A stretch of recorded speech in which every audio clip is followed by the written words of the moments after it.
अस्सलाम वालेकुम कैनेडियंस, क्या हाल है। उम्मीद है सब खैर खैरियत से होंगे और अच्छी ज़िंदगी गुजार रहे होंगे। अल्लाह हम सबको खुश रखे। अच्छा, आप लोगों के कैलेंडर कैलेंडर भेजोगे? हाँ दुआ करो अल्लाह इन सबके वीज़े लगवाए। इन सब के वीज़े लगाए, हमारे भी लगाए। आमीन। आमीन। अच्छा, अब बात करते हैं जनाब। पहले तो आप लोगों का शुक्रिया। कुछ मैं अब सब्सक्राइबर्स नहीं कहता, मैं दोस्त कहता हूँ आप लोगों को। तो कुछ दोस्तों ने फ़ोन किया, उन्होंने समझाया कि थोड़ा सा ना वीडियो सुकून से बनाएं। तो चलें उनकी मानते हैं उनकी बात और वीडियो सुकून से बनाते हैं। आज मैंने कहा थोड़ा सा एक तो दो तीन दोस्तों को बायोमेट्रिक था, उसके मतलब बताते हैं और टाइम लाइन के मतलब आपसे बात करते हैं कि बायोमेट्रिक का क्या इशू चल रहा है और क्या मसला है, अंदर की बात बताते हैं आपको। और दूसरा कि प्रोसेसिंग टाइमिंग कितनी है।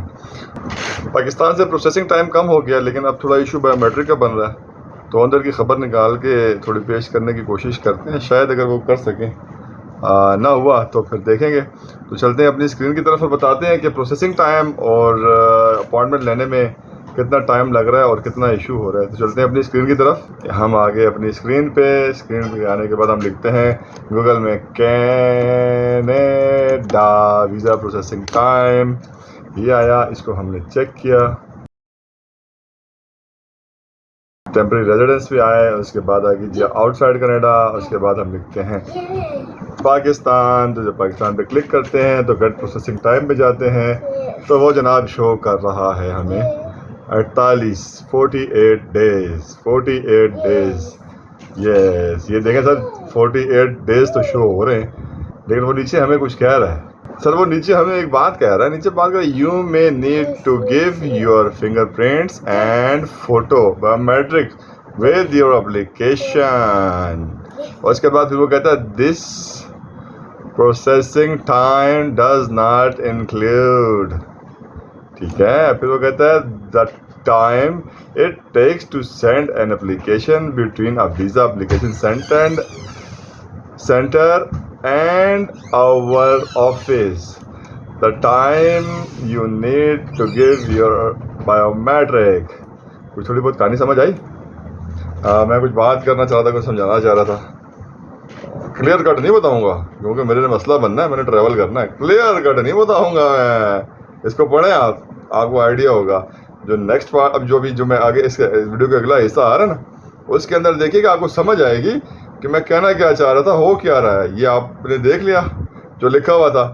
तो अभी चलते हैं, मैं बताता हूँ। हमारे एक दोस्त का बायोमेट्रिक आया। अब वो उनकी जीसी की दिखाता हूँ आपको, उनकी डेट दिखाता हूँ, टाइम लाइन दिखाता हूँ, ताकि आपको आइडिया हो। और फिर हम आगे बताएंगे आपको अपॉइंटमेंट लेके अपॉइंटमेंट से क्या होगा। और ये लाइनें याद रखनी है आपने, ठीक है। सारी गेम इस लाइनों में है। तो चलते हैं जनाब दोबारा अपनी स्क्रीन की तरफ। तो ये है उनकी जीसी की। जैसे ईमेल के अंदर स्टेटस अपडेट का मैसेज आता है तो हम लॉगिन करके आ जाते हैं। अब लॉगिन करके दोबारा इसलिए नहीं दिखा रहा कि दोबारा इतना टाइम लगेगा, वही वीडियो जो पहले थी तो हम उसको छोड़ के आगे निकलते हैं। तो उसके बाद सिर्फ आप डेट से चेक कर सकते हैं कि 8 जुलाई को हमने उनका वीज़ा अप्लाई किया है। और उसके बाद जनाब ये उनका टाइम लाइन चेक कर लें आप उनको, इसमें आपको आइडिया हो जाएगा कि ये जो इसके अंदर आ रहा है 8 जुलाई और 9 जुलाई को इनका बायोमेट्रिक का लेटर आया, जो हमने डाउनलोड किया, जिसके ऊपर अब हमें मज़ीद काम करना है। वो भी आपको दिखाते हैं। ये जनाब उनका बायोमेट्रिक का लेटर है। ये 3 पेजेस होते हैं। ये इनका पहले आप ऊपर डेट चेक कर सकते हैं 9 जुलाई। तो इसी तरह हम करते हैं। इनका सेकंड पेज है, इनकी इन्फॉर्मेशन मैंने छुपा दी है ताकि सबकी अपनी सिक्योरिटी होती है। इसी तरह हम चलते हैं अपने थर्ड पेज की तरफ। दोस्तों आपने प्रोसेसिंग टाइम देखा, उसके बाद मैंने अभी आपको दिखाया जो उनका लेटर था, उनकी जीसी की थी, वो दिखाई मैंने आपको। अब इसके बाद चलते हैं असल गेम की तरफ। असल गेम क्या है वो भी दिखाते हैं आपको। अभी हम चलते हैं बायोमेट्रिक की डेट लेने के लिए। ये हमारे दोस्त का लेटर है जिसका वीज़ा अप्लाई किया था। तो हम जैसे उस लेटर के ऊपर जो लिंक मौजूद है उस पर हमने क्लिक किया तो हमें ये ले आता है IRCC की साइड के ऊपर। उसके ऊपर जब हम नीचे आते हैं यहाँ फ़िल्टर लगा होता है। इस फिल्टर के ऊपर हम लिख देते हैं जनाब पाकिस्तान। जैसे हम पाकिस्तान लिखते हैं तो यहाँ पे हमें वो इस्लामाबाद शो कर देता है, सामने आ रहा होता है। इस तरह नीचे देखें तो कराची आ रहा होगा, नीचे देखें तो लाहौर आ रहा होगा। इसी तरह जनाब हम आते हैं इस्लामाबाद। तो इस्लामाबाद के बाद की तरफ जब हम इस पर क्लिक करते हैं पाकिस्तान में, तो वो हमें ले जाता है सीधा VSF ग्लोबल के ऊपर। ये VSF ग्लोबल की साइड है। इसकी साइड के बाद हम क्लिक करते हैं बुक एंड अपॉइंटमेंट, इस पे जाते हैं। जब इसको हम क्लिक करते हैं ये आपको बता रहा होता है, सारी चीज़ें बता रहा होता है, यूक्रेन ये वो करने के बाद। अब वीडियो लंबी हो जाएगी, टाइम नहीं, इसलिए थोड़ा सा नीचे आते हैं। तो नीचे आने के बाद ये लिखा हुआ है ऑनलाइन, तो हम इसको करते हैं जनाब ऑनलाइन के ऊपर। जैसे हम क्लिक करते हैं यहाँ लिखा आता है क्लिक हेयर, क्लिक हेयर करके हम चले जाते हैं इनकी साइड पे जहाँ से बुकिंग होनी है सारी। थोड़ी वेरिफिकेशन करेगा, सब कुछ होगा, उसके बाद ये चला जाएगा प्रोसेसिंग में। प्रोसेसिंग के बाद यहाँ से हमसे ईमेल एड्रेस मांगता है। ये लॉगिन किया हुआ है मैंने अकाउंट, लेकिन इसको मैं यहाँ से थोड़ा डिलीट कर दूँगा ताकि आपको सिक्योरिटी ब्रीच ना हो किसी की। ये हम इसका जो गिव कोड होता है वो डाल देते हैं। डालने के बाद हम इसको कंटिन्यू करते हैं। कंटिन्यू करने के बाद जनाब ये साइट खुलने लगती है। फिर हम आते हैं यहाँ पे, जैसे देख रहे हैं स्केड्यूल अपॉइंटमेंट। स्केड्यूल अपॉइंटमेंट में जब हम आते हैं यहाँ पे वो हमें कहता है कहाँ जाना है। आपसे 3 ऑप्शन दे रहा है, वो कहता है कहाँ जाना है।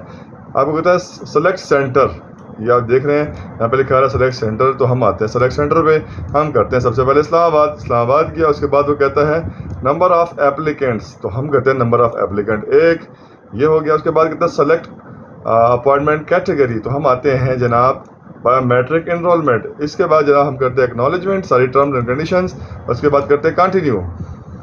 कंटिन्यू करने के बाद जनाब वो हमें यहाँ कह रहा है, हमसे पूछ रहा है कि maximum 1 applicant can be added for group appointment.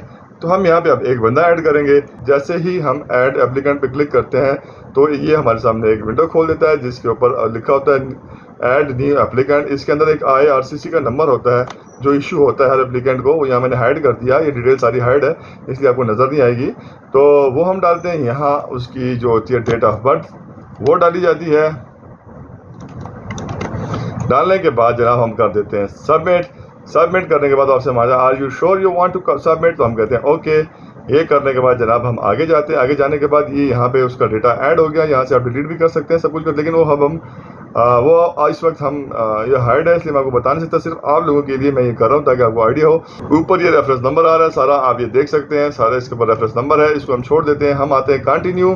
जब कंटिन्यू करते हैं तो वो आगे हमें डेट शो करेगा। अच्छा, डेट शो करने के लिए वो कहता है ऊपर सबसे पहले वो लिखता है no slots are currently available for 1 applicant, क्योंकि मैंने 1 एप्लीकेंट ऐड किया था। अब यहाँ पे हमें वो दे रहा है कलर्स, हॉलीडेज़ के लिए रेड है, अवेलेबल के लिए ग्रीन है, डेट सेलेक्टेड के लिए ये पिंक है और नॉट अवेलेबल के लिए है वाइट। तो जनाब ये चल रहा है, आप देख रहे हैं जुलाई 2023। इसके बाद हम जाते हैं क्लिक करके नेक्स्ट मंथ अगस्त, ये आप चेक कर सकते हैं अगस्त में भी कोई डेट नहीं। उसके बाद हम जाते हैं जनाब सितंबर, सितंबर में भी कोई डेट नहीं है। इसके बाद हम जाते हैं जनाब आगे अक्टूबर, अक्टूबर में भी कोई डेट नहीं। उसके बाद हम जाते हैं नवंबर 2023, उसमें भी कोई डेट नहीं। अब हम जाते हैं जनाब इससे मज़ीद आगे दिसंबर, तो दिसंबर में भी कोई डेट नहीं अवेलेबल। आप ये देख सकते हैं कोई अवेलेबल नहीं। अगर ये मज़ीद आगे जाए तो मैं क्लिक करके देखता हूँ जनवरी 2024 कोई डेट अवेलेबल नहीं है। इसी तरह हम आगे जाएँ, अगर ये जाए मज़ीद आगे। अच्छा दोस्तों, आप ये देख सकते हैं कि ऑटोमेटिकली जनवरी के बाद उसने साइन आउट कर दिया, तो जनवरी 2025 तक कोई डेट अवेलेबल नहीं है इस वक्त। वीडियो के शुरू में जो आपको मैंने प्रोसेसिंग टाइम बताया था ना, वो उसकी कुछ लाइनें आप जहन में रखें और फिर आप आ जाएँ यहाँ पे कि जनवरी 2025 तक कोई डेट अवेलेबल नहीं है। इनको थोड़ा आपस में मैच करें, थोड़ा सा लिखें सामने और पढ़ें कि इसका मकसद क्या है। आप लोगों को सब कुछ समझ आ जाएगी। मैं नहीं बताऊँगा, मैं क्यों बताऊँ, मैंने बताया तो मेरे लिए पंगा है। सोचें इस चीज़ को कि इसके अंदर क्या ऑप्शन, क्या राज छुपा हुआ है, क्या चीज़ है इसके अंदर। समझ ना आए तो मुझसे मोबाइल पे मैसेज करके पूछेगा, मोबाइल पे बताऊंगा आपको मैं कि असल वजह क्या है, हो क्या रहा है। पाकिस्तानियों के साथ टाइम तो कम हो गया 48 डेज़, बट यहाँ आगे से क्या हो रहा है। तो मिलते हैं अपनी नेक्स्ट वीडियो में, एक और नई वीडियो के अंदर, आपको डराने वाली वीडियो। ठीक है, तब तक के लिए इजाज़त, अल्लाह हाफिज़।